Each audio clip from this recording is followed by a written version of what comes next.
guys, what's up? If you're new here, my name is Jocelyn. If not, welcome back to the channel. Today we are going to be talking about the classes that I am currently taking in college this semester. We're also going to be doing a sort of fake mukbang type situation in which I just eat all the random food that I can find in my room because it's 2 p.m. on a Saturday and we're only served 2 meals a day at MIT on the weekends. So here we go. First thing, we have leftover fried rice from last night's dinner, and I'm eating it cold because I have no microwave. So for those of you guys who don't already know, I am currently a senior at MIT and I'm studying 614, which is computer science, economics, and data science. All one major, so not double majoring, definitely not triple majoring.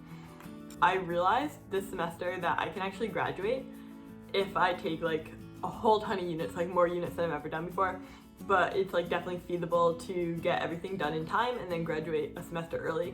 And since basketball isn't really looking like it's gonna happen for me this year, I'm thinking that that might be the best option for me. So basically, this semester is my very last semester at MIT, most likely, unless basketball comes back.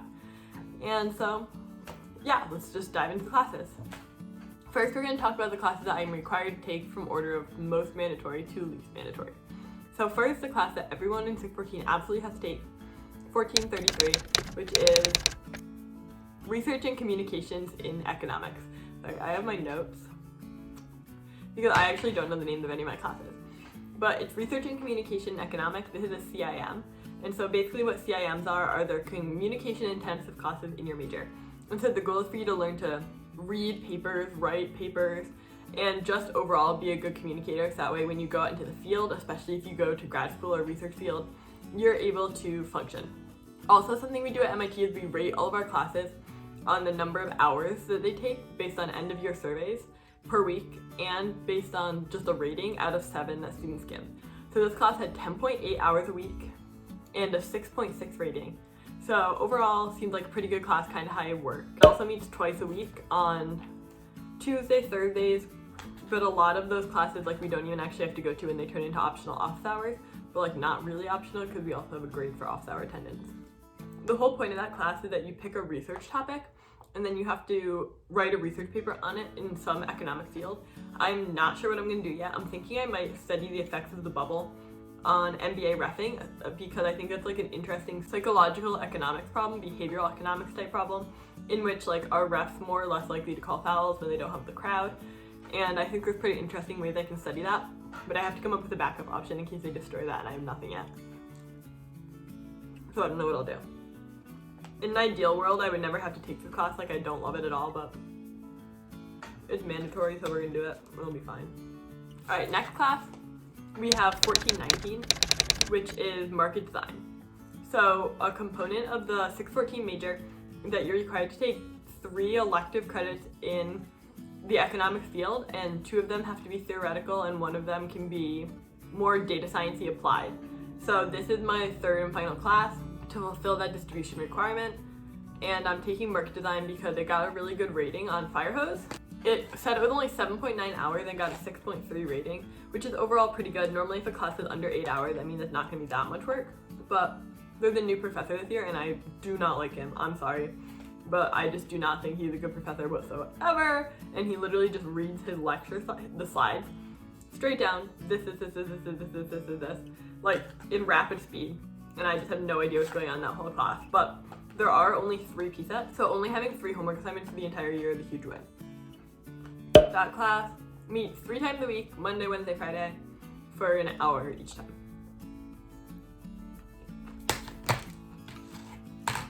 Hang on. Just kidding! I meet 3 times a week, Monday, Wednesday for an hour and a half, and then on Friday it's a recitation, which is only 1 hour. So overall, not a huge time commitment, I don't think so far, but also I'm not learning anything, so stay tuned for this test in like a week. This is so good. I got spicy basil fried rice from Pepper Sky. 12 out of 10 would recommend.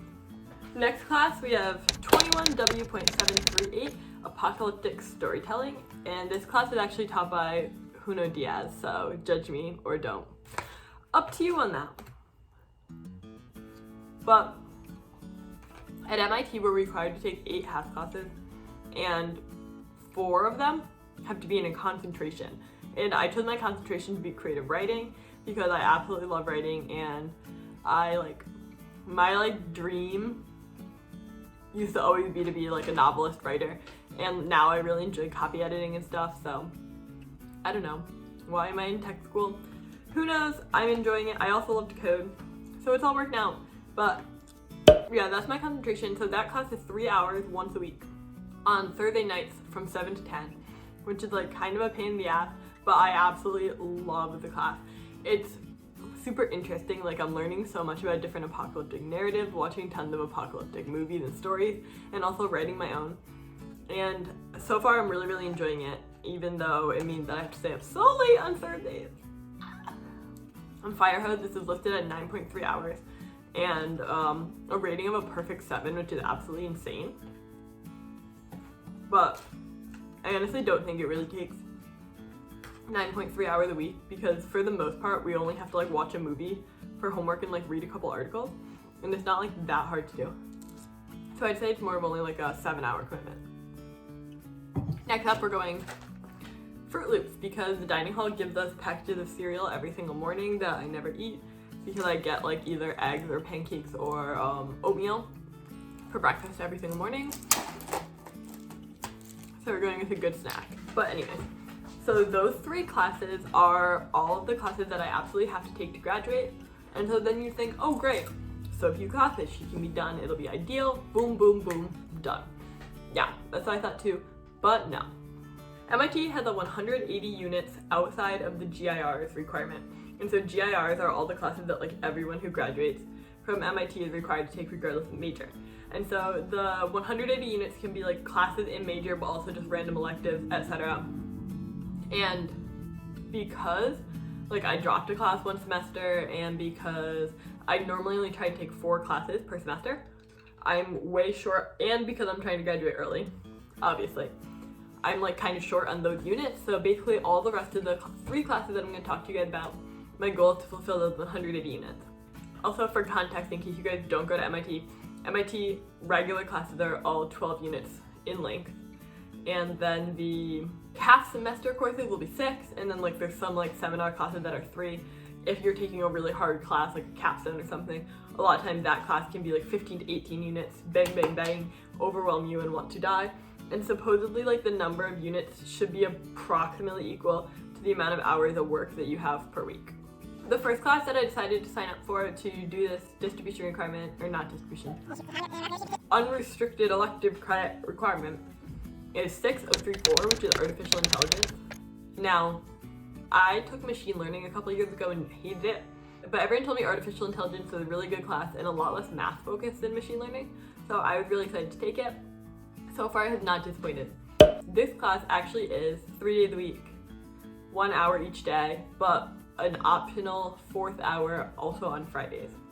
But this class has 9.1 hours and a 6.3 rating in Firehose, which means that overall it's kind of a lot of work, but like a decently normal amount of work for a class, and it got good ratings. So also, one thing to note is that I'm taking all classes with really good rating this semester. That's like not normally normal. I normally have at least one class that has a 5 rating. I'm really excited for this class. I love to code. It's my only class where I get to kind of sit down and be like, hacker man, bang bang bang. So I'm definitely enjoying it a lot. That class that I'm taking, I got convinced to take by Margaret, who's my friend living in my pod. She's also on the basketball team. And it's 17263, which is like electoral politics, blah, blah, blah, blah, blah, blah. But basically what it boiled down to is American elections, and the entire goal for this class is just to study any election of your choice. So I'm studying the presidential election, but specifically in Connecticut, and since that's where I'm from. And you get to basically learn a ton about how the electoral system works and all of that type of stuff, which I'm super interested in because politics are so freaking important. If you guys haven't registered to vote already, like pause this video right now, go register to vote, make sure you requested your absentee ballot if you need it, or put time on your calendar right now to be voting on November 3rd. So important. But anyways, this class meets twice a week for an hour and a half on Tuesday, Thursdays, like mid-morning-ish area. And I really enjoy it because the professor just like talks about random, just like electoral thing. They kind of talk us through how a lot of the government system works. And because there's no tests in the class, it's just essays, there's no pressure to like be aggressively taking notes, like memorizing everything he says. You can really just listen and learn and ask questions and kind of go on tangents and stuff. So I've really been enjoying that class a lot. This class got 6.8 hours, which is nice because it's a nice low one for me. And a 6.0 rating on Firehose. And now I actually kind of disagree with this personally. This is one of my favorite classes just because it's so interesting and different than anything I've ever done before. But I don't know, maybe there was a different professor before, or probably it's also less interesting in years where there's not such a huge election, so much writing on it.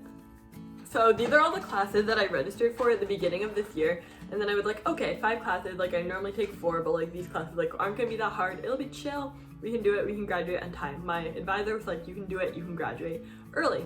Great, let's do it. Me, fill out form to graduate early, get a reply, sorry, you are short 5 units. Now, reminder, classes are 12, so like I don't even need a full class at this point to graduate. I need 5 freaking units, and I can graduate early.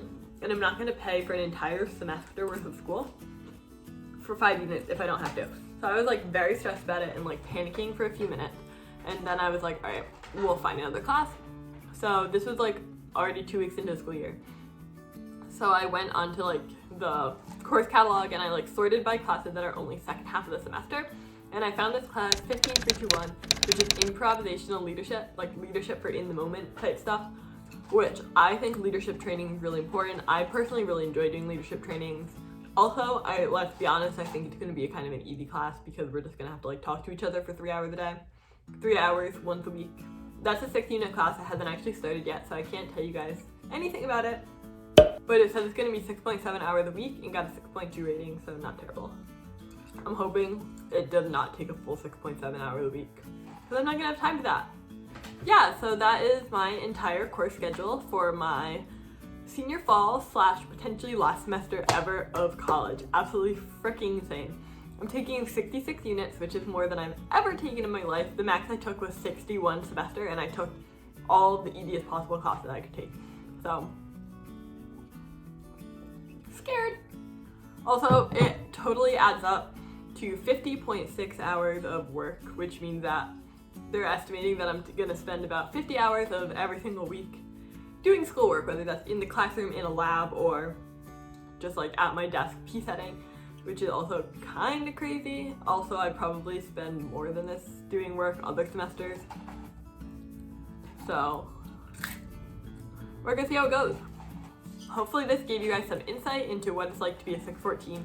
Obviously, it's pretty easy to graduate early in the 614, minus the elective credit type thing, which like I also came in with AP credits, so that's definitely a huge bonus. So if you don't have that, definitely it makes it a little harder.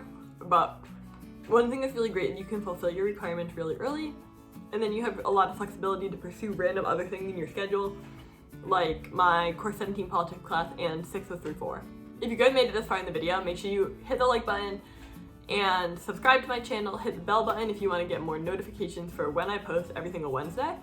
But then also let me know in the comments what other videos you want to see from me. If you guys have any questions for me, let me know in the comments.